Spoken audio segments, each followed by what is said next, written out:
સ્થાનિક સ્વરાજની ચૂંટણી પહેલા AWS રાજકીય અનામતની માંગ ઉઠી। ગાંધીનગર સર્કિટ હાઉસ ખાતે અનાદર થયો છે। આજે ધડ રિઝર્વેશન અપાયું છે। રોસ્ટર કરતા પણ મહત્વની બાબત એ છે કે રિઝર્વેશન ઇમ્પેરિકલ ડેટા મુજબ આપવાનું હતું, નહીં કે ફ્લેટ રિઝર્વેશન। અને ફ્લેટ રિઝર્વેશન આપવા સાથે સાથે એને આઈડેન્ટિફાઈ કરવું જોઈએ કે કયા વોર્ડની અંદર, કયા બ્લોકની અંદર કોની કેટલી વસ્તી છે। રિઝર્વેશનનો જે રોસ્ટરનો જે ક્રમાંક નક્કી કરવાનો છે એ ક્રમાંક નક્કી કરવા માટેના પણ ક્રાઇટેરિયામાં ઉલ્લંઘન કરવામાં આવ્યા છે।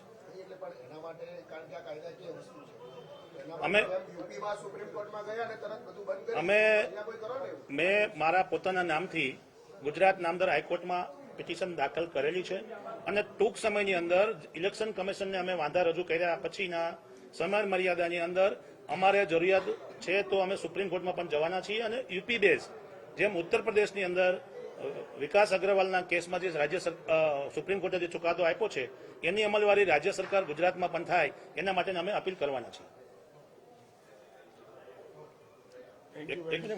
હવે બંને સમાજો વચ્ચે એનો સંકલન છે। ક્ષત્રિય સમાજ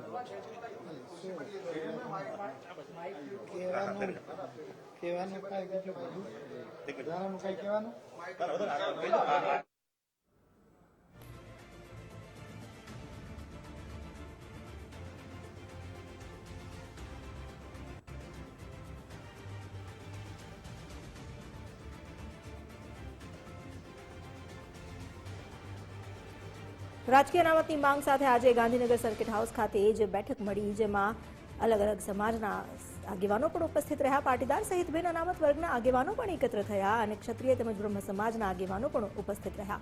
દિનેશ બાંભણિયા, ધાર્મિક માલવ્ય, અલ્પેશ કથિરિયા સહિતના લોકો ઉપસ્થિત રહ્યા।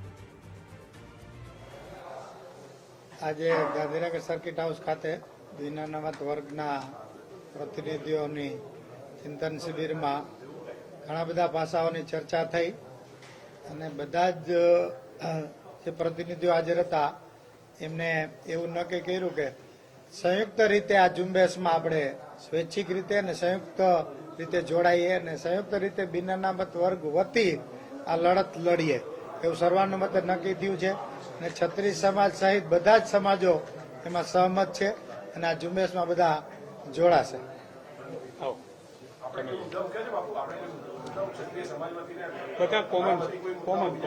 મુદ્દા કોમન મુદ્દા તો આ જ છે, મુદ્દાઓ તો આ જ છે।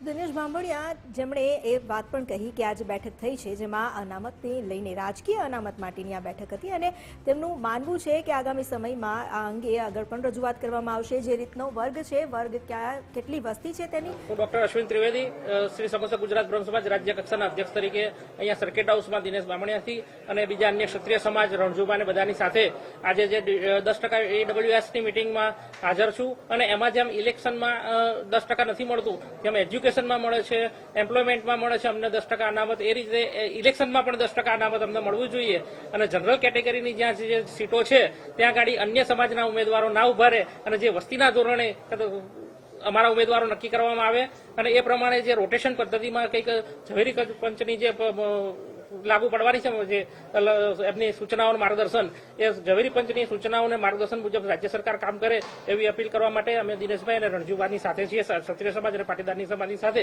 બ્રહ્મ સમાજ ખભે ખભા મિલાવીને કાર્ય કર્યું છે।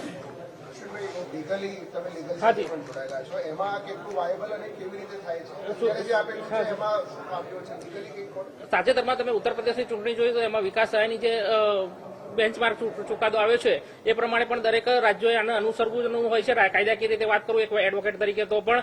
અને જ્યારે સુપ્રીમ કોર્ટે કીધું કે ઝવેરી પંચની ગાઈડલાઇનની મર્યાદામાં રાજ્ય સરકારે કામ કરવાનું હોય તો કાયદો સર્વોપરી છે, રાજ્ય સરકાર ઉપર કાયદો છે અને કાયદો બધાને બંધન કરતા છે, ભારતનું બંધારણ ઉપર છે અને સુપ્રીમ કોર્ટ એના પાલન કરવા માટે સક્ષમ છે। તો એ પ્રમાણે એની નીતિઓ અને કાયદાના નિયમો પ્રમાણે રાજ્ય સરકાર કામ કરે એવી અમારી આહવાન છે। બંધારણમાં તો હમણાં જે ફેરફાર કરો 10% જે અનામતનું અમે આંદોલન કરેલું પહેલા દરેક સમાજે, તો એમાં જે 10% અનામતનો લાભ મળ્યો, જેમ એજ્યુકેશનમાં મળ્યો, એમ્પ્લોયમેન્ટમાં મળ્યો, તો એ રીતે આ ઇલેક્શનમાં પણ મળવો જોઈએ એ અમારી માંગણી છે। ના, આમાં તો થયેલો જ છે, ઓલરેડી સુધારો નથી, આમાં માર્ગદર્શક રાજકીય અનામતમાં શું છે કે રાજકીય અનામત નથી માંગતા, ઈડબ્લ્યુએસની સૂચના જે માર્ગદર્શન કર્યું છે સુપ્રીમ કોર્ટે માર્ગદર્શન આપ્યું છે ઝવેરી પંચનું, અને ઝવેરી પંચની રિપોર્ટ પણ બહાર નથી પાડ્યો હજુ તો, અને એમાં જે અન્યાય થઈ રહ્યો છે કે રોટેશનમાં જે 12 થી 15,000 પબ્લિક જનરલની હોય તો એમાં એસટી એસસી ઓબીસી લોકોને ઉમેદવાર તરીકે સીટ ડિક્લેર કરી છે.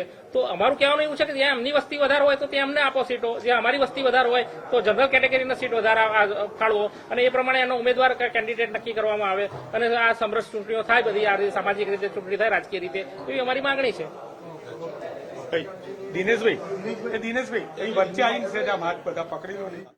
આગેવાનો પણ અહીં એકત્ર થયા. જે ઈડબ્લ્યુએસ ની માંગ કરવામાં આવી છે, જે 10% અનામત જે શિક્ષણ ક્ષેત્ર મળી રહ્યું છે, એમ્પ્લોયમેન્ટ ક્ષેત્ર મળી રહ્યું છે, તો રાજકીય ક્ષેત્રે પણ આ જ પ્રકારની વ્યવસ્થા ઊભી થાય તેવી તેમની રજૂઆત છે.